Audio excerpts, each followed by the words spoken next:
తెలంగాణ రాష్ట్రంలో ప్రధానంగా ఇప్పుడు అధికారంలో కాంగ్రెస్ పార్టీ ఉంది, నిన్నటి వరకు బీఆర్ఎస్ పార్టీ అధికారంలో ఉంది. మీరు ప్రధాన ప్రత్యర్థిగా ఎవరిని చూస్తారు?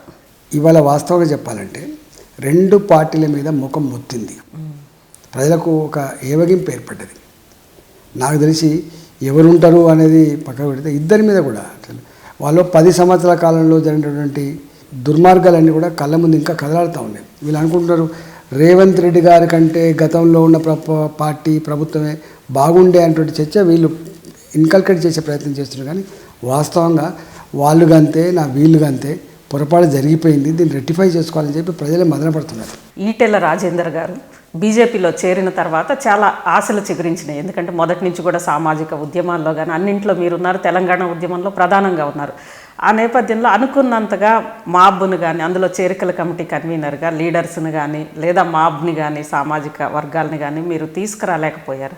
అంటే యాక్చువల్గా చాలామంది వచ్చిండ్రు, రాకుండా ఏం లేరు.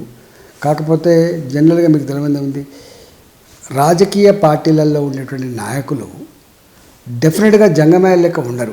ఒక పొజిషన్ ఆశిస్తారు, ప్రజాక్షేత్రంలో ఎన్నికలు పోటీ చేయాలని చెప్పి భావిస్తారు, గెలవాలని చెప్పి భావిస్తారు, అధికారంలో ఉండాలని చెప్పి భావిస్తారు. ఇవి కనపడకపోతే జనరల్గా ఉండరు.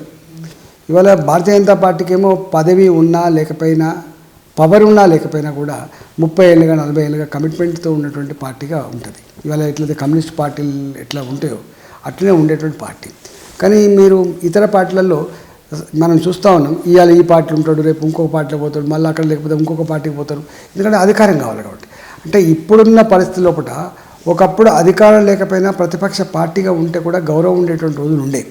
కానీ వాళ్ళ ప్రతిపక్ష పార్టీలను అణిచివేసే కల్చర్ వచ్చిన తర్వాత, ప్రతిపక్ష పార్టీలను గడ్డిపోసలాగా తీసేసేటువంటి అది వచ్చిన తర్వాత, అధికారమే ఉండాలి, అధికారంలోనే ఉండాలనేటువంటి భావన వచ్చిన తర్వాత న్యాచురల్గానే మనకు బెల్లం ఉన్న కాడ ఈగలు మూసురుది అన్నట్టుగా అధికారం ఉన్న కాడికే నాయకులంతా పోయే పరిస్థితి వచ్చింది కాబట్టి పోతారు. అందువల్ల ఇళ్ళకెళ్ళి కూడా చాలామంది పోయింది ఇతర పార్టీలకు. అది రీజన్.